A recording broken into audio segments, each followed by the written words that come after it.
The cyborg is a creature in a post-gender world, an ultimate self, untied at last from all dependency, a man in space. Now, Yeah. couple of things I wanted you to comment on there. First one, it's just so perfect. It's almost like it's like a Babylon Bee doing satire of what these people like encapsulating everything that's ridiculous to us when we look at it, but they're serious. They're actually serious about it. And it's like, yeah, that's the whole trans thing. People think it's about, people identify. No, that whole thing is just a premise to accept people as its, right? If you're not a he or a she, you're not an animal now. The next phase is like animal. I'm not a human. I'm a donkey, like whatever it is. It goes to it. And that's what's kind of the Faustian deal about it, is that I always put it in the context of like they finally get humans into a fully immersive virtual world, right? And all these people have been battling to be seen as their identity, right? I'm a this, I'm a that. You can see, and they'll get this virtual world platform where they can finally be seen how they want to be seen. Well, the joke of it is, once that world is established, the person who's viewing them can determine how they want to see them. So in other words, finally, I want to be seen as a rainbow donkey, unicorn, elephant, whatever. And I'm gender fluid, whatever. I go in the world and I go, oh, that's interesting. I see you as a fire hydrant. Like, you're just a fire hydrant.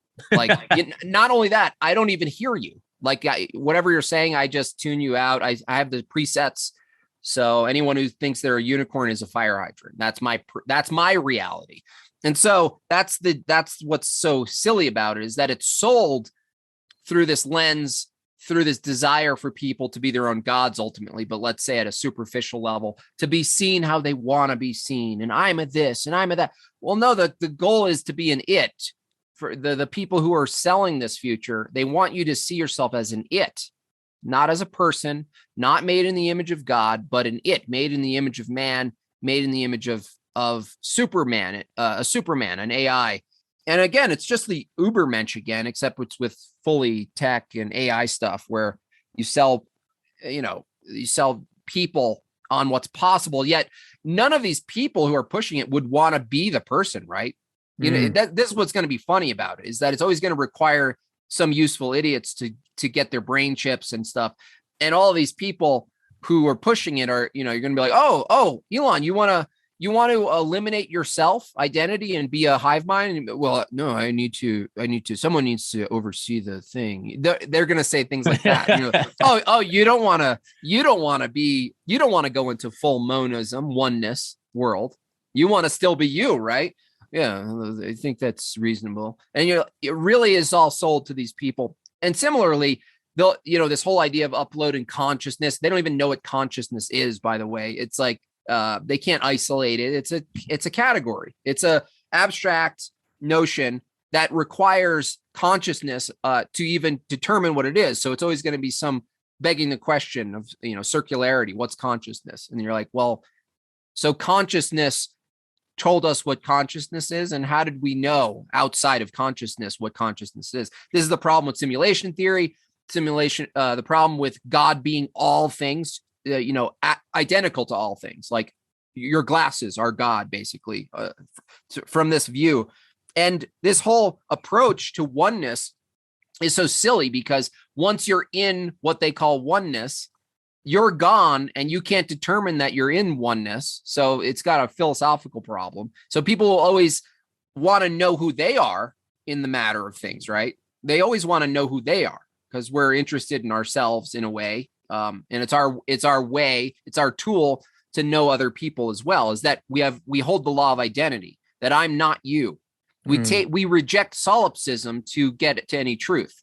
And so this whole world is based on a solipsistic pursuit to turn all people into one thing, but give them a temporary interface that gives them the illusion that they're not one thing, but they're actually still themselves, but really they're not. And it's also silly. It's so silly. And you'll get people probably in our lifetime agreeing to in a very much like what was that, the Haley Bop, where the people all wore Nikes, and Haley Bop was going to come save them, and they took poison. Similar to that, people will be sold that they can be uploaded, right? And they'll line up and be like, well, I'm not even living that good of a life now, so just give me my soft, painless injection, and I can't wait. And that's the Faustian deal, is that you don't exist. Like you think you exist, and that they're gonna come through on their end of the bargain and reproduce you as a consciousness inside of a Rubik's cube, right, on a table at your grandson's house or something like that. And you're not. I can't wait till Charlie plays with me again. And yet you just won't exist. It won't be you. It'll just be a shitty sim of you that stutters on Tuesdays. Whatever glitch is in the system on Tuesday.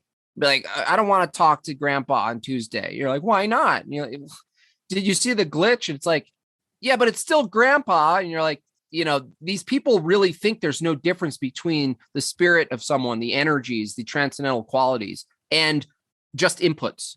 This Sam Harris approach, we're just inputs. No real free will is possible.